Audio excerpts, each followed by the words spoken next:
Hi, Madurai டாபிகா chamber Krishnan Kalidas. இன்னைக்கு போய் ஒரு கடைக்கு போனாங்க. மங்கூஸ்தான் பழம் வாங்கணும். இந்த பழம் இதில் இருக்கிற பழம் மட்டுமே நம்ம ஊர் காசுக்கு 500 ரூபா. நான் என்னத்த சொல்ல, ஒரு பழம் கெட்டு போயிட்டு, சுத்தமாக கெட்டு போயிடுச்சு, வேஸ்டாக போச்சு போச்சா. இப்போ அடுத்த பழம் உங்க முன்னாடி அறுக்கணும் தான் நான் அறுக்கிறேன். இதுவும் கெட்டு போயிருதுன்னு வச்சுக்கோங்க, ரொம்ப பைத்தியமாயிருவேன் நான். Wow, better better. தம்பி கொடுப்போமா இந்த தடவை? தம்பி சாப்பிட்றா? வேண்டாமா? வேண்டான்றான். நானே சாப்பிட்றேன்.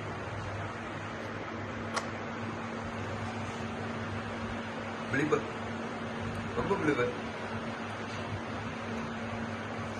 இனிக்கல, பயங்கர புளிப்பு. காசு வேஸ்ட்.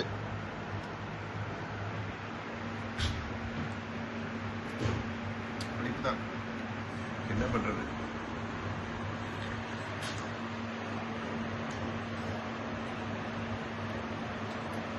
ஏமாத்திட்டோம்.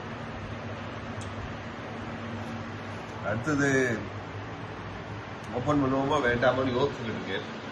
இன்னொரு படம் இருக்கு, காமிச்சே ஆகணும் உங்களுக்கு. இந்த ஆப்பிளோட, இந்த ஆப்பிள் இருக்கு பாருங்க, எவ்வளவு ரூபா இருக்கும்? மேக்சிமம் நம்ம ஊர்ல ஒரு 75 ரூபா இருக்குமா, 50 ரூபா இருக்குமா? இந்த ஆப்பிளோட காசு யாருமே பயந்துராதுங்க. இந்த ஆப்பிளோட காசு நம்ம இந்தியாவுக்கு 600 ரூபா. 3 ஆப்பிள் வாங்கணும்.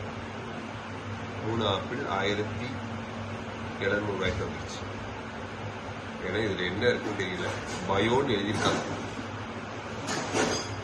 பயோன்னு எழுதியிருக்காங்க. அதனால அவ்வளவு எக்ஸ்பென்சிவ் அந்த ஆப்பிள்.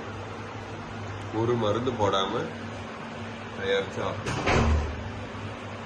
சாப்பிடுமோ வேண்டாமான்னு ரொம்ப அப்படி இருக்கு. நான் அப்படியே உட்காந்துருக்கேன். என் ஃப்ரெண்டு வாங்கி கொடுத்தாரு, சாப்பிடலான்னு நினைச்சேன். பயமா இருக்கு. இவ்வளவு ரூபா போட்டு எவ்வளோ வாங்குவானா? 500 ரூபா ஒரு ஆப்பிள், நம்ம ஊர் காசு. எப்படியோ சாப்பிட்டு தான் நான் ஆகணும். கெட்டு போச்சு, காசு வேஸ்ட் இல்லை. இந்த பாருங்க, மங்கூஸ்தான் ஃபுல்லாக கெட்டு போயிடுச்சு. நாங்கள் அதை சாப்பிட்றோம். இதை சாப்பிடுவேன் கண்டிப்பாக, பாருங்க.